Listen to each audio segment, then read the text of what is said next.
Hello friends, ಪಶುಪಾಲನಾ ಕೇಂದ್ರದಲ್ಲಿ ನೀವು professor post ಮತ್ತು ಅಸಿಸ್ಟೆಂಟ್ ಪೋಸ್ಟ್ಗಳಿಗೆ ಹೇಗೆ ಅಪ್ಲೈ ಮಾಡೋದನ್ನು ತೋರಿಸ್ಕೊಡ್ತೀನಿ.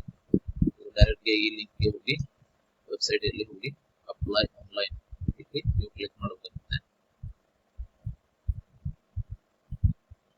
ನೆಕ್ಸ್ಟ್ ನೀವು ಈ ತರ ಒಂದು ನೋಟಿಫಿಕೇಶನ್ ಸಿಗುತ್ತೆ. ಅಲ್ಲಿ ಆನ್ಲೈನ್ ಆವೇದನ ಕೇಳಿ ಕ್ಲಿಕ್ ಕರೆ ಅಂತ ಇರುತ್ತೆ. ಇಲ್ಲಿ ನೀವು ಕ್ಲಿಕ್ ಮಾಡಬೇಕಾಗುತ್ತೆ.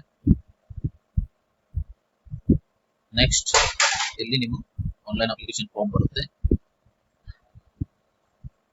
ಇಲ್ಲಿ ಜಾಬ್ ಟೈಪ್ ಸೆಲೆಕ್ಟ್ ಮಾಡಬೇಕು. ಒಂದು ಅಸಿಸ್ಟೆಂಟ್, ಇನ್ನೊಂದು ಅಧಿಕಾರಿ, ಸಹಾಯಕ. ನೀವು ಅಧಿಕಾರಿ ಅಂದ್ರೆ ಡಿಗ್ರಿ ಮೇಲೆ ಇರುತ್ತೆ, ಸಹಾಯಕ ಅಂದ್ರೆ SSLC ಮೇಲೆ. ಓಕೆನಾ? ಸೊ ಇದು ನಿಮಗೆ ಇನ್ಫಾರ್ಮೇಶನ್. ಇಲ್ಲಿ ಹೋಗಿ ನೀವು ಆಲ್ ದಿ ಡೀಟೇಲ್ಸ್ ಫಿಲ್ ಮಾಡಿ ಅಪ್ಲೈ ಮಾಡಿ. Thank you.